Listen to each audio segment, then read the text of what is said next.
بسم اللہ الرحمن الرحیم۔ مور جتنا اب خوبصورت ہے اس سے کہیں زیادہ جنت میں خوبصورت تھا۔ مور کی خوبصورتی پہ سبھی پرندے فدا تھے، لیکن ان سب خوبیوں کے باوجود مور سے ایسی کون سی خطا ہو گئی تھی جس سے اللہ تبارک و تعالیٰ نے مور کو جنت سے نکال دیا۔ اللہ تبارک و تعالیٰ نے جب حضرت آدم اور اماں حوا کو پیدا کیا، اس کے بعد ان کو جنت میں بھیج دیا۔ وہ دونوں جنت میں بہت ہی پرسکون رہتے تھے، بہت ہی لذیذ میوے پھل کھایا کرتے تھے، لیکن ایک اناج جس کو کھانے سے اللہ پاک نے انہیں منع فرمایا، اور وہ اناج گندم تھا، جو کہ شیطان حضرت آدم کی وجہ سے ہی جنت سے نکالا جا چکا تھا۔ اسی وجہ سے شیطان کی حضرت آدم سے دشمنی ہو گئی۔ شیطان یہ چاہتا تھا کہ وہ کسی بھی طرح حضرت آدم کو جنت سے نکال دے اور ساتھ میں اماں حوا کو بھی جنت سے نکال دے۔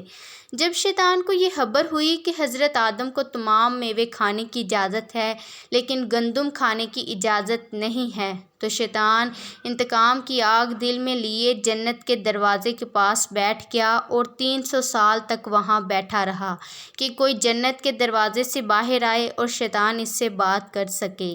ایک دن اچانک سے مور جنت سے باہر آ گیا۔ شیطان اس کو دیکھتے ہی بہت خوش ہو گیا۔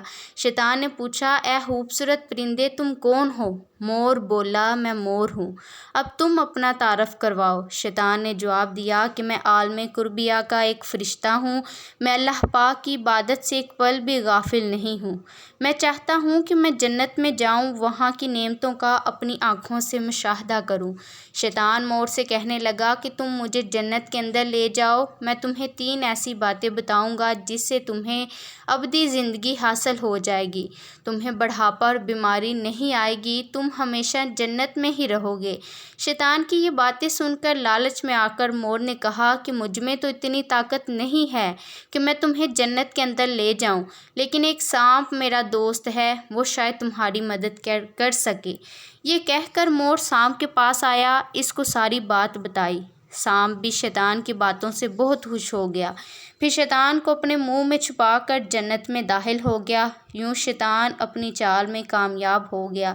جنت کے تمام نگہبانوں کو یہ معلوم تھا کہ شیطان یہ چال چل رہا ہے اور جنت میں داخل ہو چکا ہے۔ فرشتے شیطان کو نکالنے لگے تو تب ہی اللہ پاک کا حکم ہوا کہ اس کو ابھی رہنے دو۔ وہ فرشتے اللہ تبارک و تعالیٰ کے حکم سے رک گئے۔ شاید حضرت آدم کا امتحان تھا۔ شیطان حضرت آدم کے پاس اور اماں حوا کے پاس جا کر اپنی محبت کا اظہار کرنے لگا۔ وہ دونوں ہی شیطان کو پہچان نہ سکے، کیونکہ ماضی کے مقابلے میں شیطان کی شکل تبدیل ہو چکی تھی۔ شیطان کہنے لگا کہ میں چاہتا ہوں کہ آپ دونوں ہمیشہ جنت میں اسی طرح زندگی گزاریں، ہمیشہ خوش رہیں۔ حضرت آدم اس کی بات بہت ہی غور سے سننے لگے۔ شیطان نے کہا، اگر میری بات مان جائیں تو آپ کو جنت کی اور بھی تمام سہولتیں ملیں گی۔ حضرت آدم شیطان کے بہکاوے میں آ کر کہنے لگے کہ یہ کس طرح ممکن ہے؟ شیطان کہنے لگا، ایک گندم کا دانہ اگر آپ دونوں چکھ لیں تو آپ کو ابدی حیات حاصل ہو جائے گی اور آپ جنت میں ہی رہیں گے۔ یہ بات سن کر حضرت آدم کے دل میں رجحان پیدا ہوا، لیکن ان کے دل میں اللہ کی نافرمانی کا خوف غالب آ گیا۔ جبکہ اماں حوا شیطان کی باتوں میں آ گئی، جس پر اماں حوا نے حضرت آدم کو راضی کر لیا۔ پھر اس کے بعد ان دونوں نے اس گندم کے دانے کو چکھ لیا۔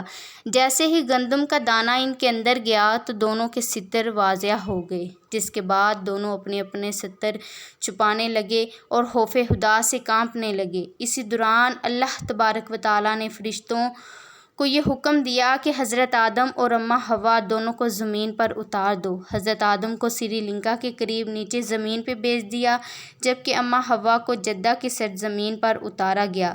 جن خوبصورت پیروں سے چل کر مور شیطان کو جنت کے اندر لے کر آیا تھا، وہی خوبصورت پاؤں اللہ پاک نے مور سے لے لیے۔ سانپ جو اپنے منہ میں شیطان کو چھپا کر لایا تھا، اس کے منہ کی خوبصورت خوشبو چھین کر اس میں زہر ڈال دیا گیا۔ پھر مور کے ساتھ ساتھ سانپ کو بھی جنت سے نکال دیا گیا۔